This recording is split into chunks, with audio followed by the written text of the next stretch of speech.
Hello friends, welcome back to our channel. इस video के अंदर हम आपके साथ बात करेंगे एमडीआर के बारे में, यानी कि मर्चेंट डिस्काउंट रेट के बारे में। पिछले कुछ दिनों में आपने देखा होगा कि पेट्रोल पंप्स ने आपके डेबिट या क्रेडिट कार्ड को एक्सेप्ट करने से मना कर दिया। इसके पीछे क्या रीज़न रहा, क्यों इतनी बड़ी प्रॉब्लम आई, इस चीज़ को हम स्टडी करते हैं एमडीआर के कॉन्सेप्ट के थ्रू। सबसे पहले हम आपको बताएंगे कि एमडीआर होता क्या है, मर्चेंट डिस्काउंट रेट होता क्या है। आपने देखा होगा कि आपके पास एक डेबिट या क्रेडिट कार्ड होता है जिसके थ्रू आप पेमेंट करते हैं। जैसे कि आप शॉपिंग करने गए तो वहाँ पे आपने अपना डेबिट या क्रेडिट कार्ड स्वाइप किया, पेमेंट हो गई। आपके जो शॉप है वहाँ पे पेमेंट पहुँच गई और आपको कुछ भी कैश कैरी करना नहीं पड़ा। एक प्लास्टिक कार्ड रखो अपने पास और आपकी पेमेंट हो जाएगी, बैंक आपकी पेमेंट कर देगा। बट ये तो आपके सामने होता है, इसके पीछे की पिक्चर क्या होती है, उस चीज़ को हम डिस्कस करने के लिए आपके सामने एक डायग्राम मैं पेश करना चाहूँगा। इस डायग्राम को देखते हैं। होता क्या है कि कस्टमर्स यूजुअली मर्चेंट के पास जाते हैं, जैसे कि शॉप्स, हमारे केस के अंदर पेट्रोल पंप्स, और अपना डेबिट या क्रेडिट कार्ड को स्वाइप करते हैं। जब ये डेबिट या क्रेडिट कार्ड को स्वाइप करते हैं तो बैंक इनको पेमेंट रिलीज कर देता है। यानी कि अभी तक पिक्चर के अंदर हमें सिर्फ 3 कंपोनेंट्स के बारे में पता है, यानी कि 3 पार्टिसिपेंट्स के बारे में पता है। इसके अलावा एक चौथा पार्टिसिपेंट भी होता है। चौथा पार्टिसिपेंट एक सर्विस प्रोवाइडर होता है जिसका रिलेशन होता है बैंक के साथ।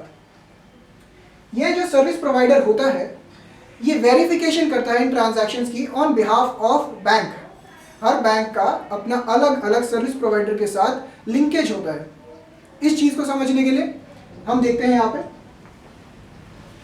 मान लीजिए आपने अगेन अपना कार्ड को स्वाइप किया मर्चेंट के पॉइंट ऑफ सेल के ऊपर, जो मर्चेंट के पास मशीन होती है।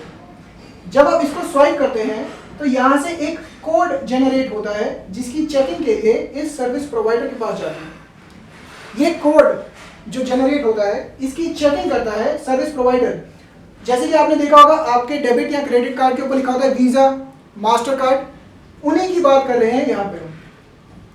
ये वेरीफाई करता है कि हाँ, बैंक को ये वेरिफिकेशन भेजता है कि हाँ आपने जो इन्फॉर्मेशन दी है, जो ये कार्ड स्वाइप हुआ है, एकदम सही है, आप अपनी पेमेंट रिलीज कर सकते हैं।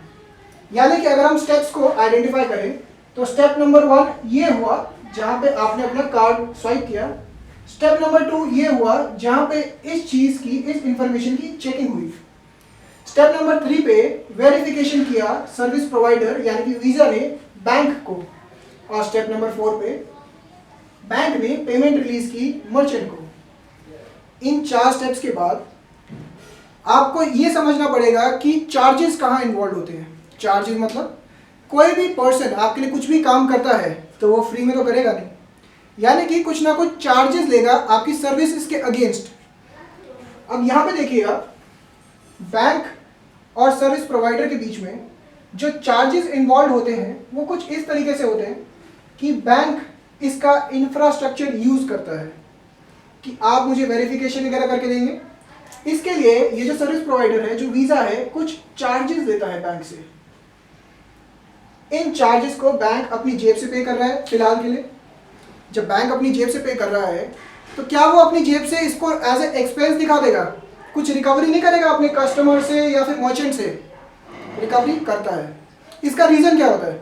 जो बैंक है वो अपने मर्चेंट को, अपने कस्टमर्स को एक फैसिलिटी प्रोवाइड कर रहा है कि आप घर बैठिए, सारी चेकिंग वगैरह हम करके देंगे, आपको सिर्फ एक कार्ड स्वाइप करना और आपकी पेमेंट हो जाएगी।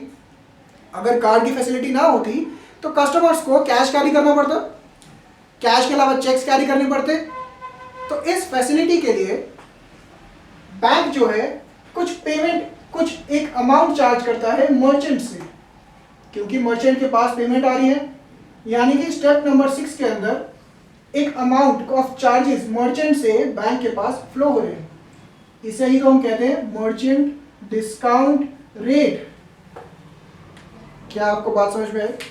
यानी कि बैंक के पास जो पैसे पहुंच रहे हैं, जो एक्सपेंसेस, जो चार्जेस पहुंच रहे हैं फ्रॉम मर्चेंट, इसे ही हम एमडीआर कहते हैं। ये एक ट्रांजैक्शंस पे डिपेंड करता है कि कितने अमाउंट की ट्रांजैक्शन है। उसके अकॉर्डिंग एक परसेंटेज ऑफ चार्जेस चार्ज होते हैं। साथ ही साथ ये मर्चेंट के ऊपर होता है कि ये अपने कस्टमर से इन चार्जेस को रिकवर करे या ना करे, depending upon the transaction, nature of the transactions. ये कुछ लोग रिकवरी करते हैं कस्टमर से, कुछ लोग रिकवरी नहीं करते। अब इस चीज़ का रिलेशन पेट्रोलियम से और पेट्रोल पंप्स पे क्या प्रॉब्लम आई, पेट्रोलियम डिपार्टमेंट ने क्या कहा, डिमोनेटाइजेशन का क्या चक्कर है इस सब के अंदर, इस चीज़ को समझाने के लिए हम नेक्स्ट वीडियो में आएंगे आपके पास। Do like, share and subscribe to our channel. Thank you very much.